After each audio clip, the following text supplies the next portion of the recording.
আমি আজকের অনুষ্ঠানে এখন একটি আমাদের মাঝে উপস্থিত আমাদের প্রিয় নেতা জনাব আব্দুল সালাম। আজকের অনুষ্ঠানে ঢাকা মহানগর উত্তর এবং দক্ষিণে সম্মানিত নেতৃবৃন্দ জনাব হাবিবুল্লাহ সোহেল, খায়রুল কবির খোকন সহ উপস্থিত প্রিয় বোন এবং ভাইয়েরা, আসসালামু আলাইকুম। প্রত্যেকেই ক্ষুব্ধ, বাংলাদেশের প্রত্যেকটি মানুষ ক্ষুব্ধ এবং হতাশ।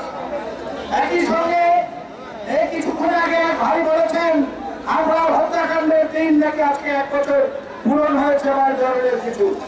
আর আপনাদেরকে আওয়ামী লীগ কেন মনে করে নেই? 1958 সালের এই দিনে ইস্কন্দর মির্জাকে ক্ষমতা থেকে সরিয়ে দিয়ে আইয়ুব খান সামরিক শাসন জারি করেছিলেন। সেটা ছিল 1958 7 অক্টোবর। আপনারা কি সেই দিকে যাচ্ছেন নাকি? বলে তো হয় আপনারা সেই দিকে যাচ্ছেন। যদি তাই না হয়ে থাকে, কাশ্মীরকে ধর্ষণ করেছিল পুলিশের কিছু দুষ্ট প্রকৃতির কয়েকজন কর্মকর্তা, সিপাহীরা সারা দেশে আগুন লাগিয়ে দিয়েছিলেন। আপনাদের নারীর কর্মী, অধিকারের কর্মীরা হাজার হাজার রাস্তায় নেমে ঢাকা শহরে আগুন লাগিয়ে দিয়েছিল। কাশ্মীরের বিচার বেগম খালেদা জিয়া করেছে, বিএনপি করেছে। কিন্তু আজকে আপনাদের নেতারা, আপনাদের কিছু পুলিশরা, আপনাদের কর্মকর্তারা যেভাবে ধর্ষণের মহোৎসব করছে, আমার মনে হয় রোহিঙ্গাদের জন্য যে ভাষান্তর ঠিক করেছেন, ওই ভাষান্তরে রোহিঙ্গাদের পাঠানোর দরকার নাই।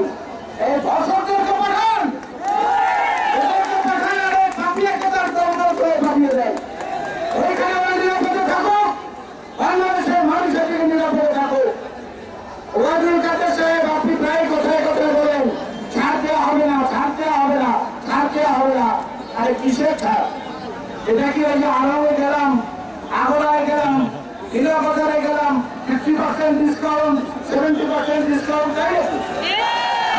কিসের ছাড়? আর কেন বলেন আপনার প্রতিবাদ করে রাখবেন না? সরকার ব্যবস্থা করছে, প্রতিবাদ আপনারা করেন নাই।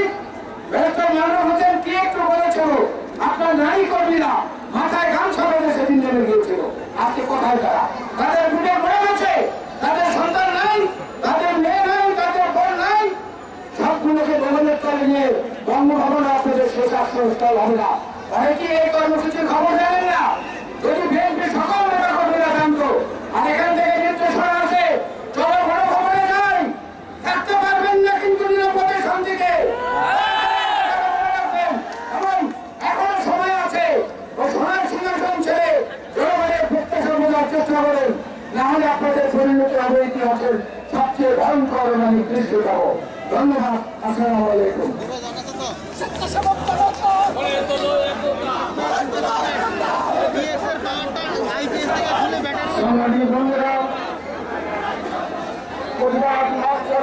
মানববন্ধন কর্মসূচিতে আমাদের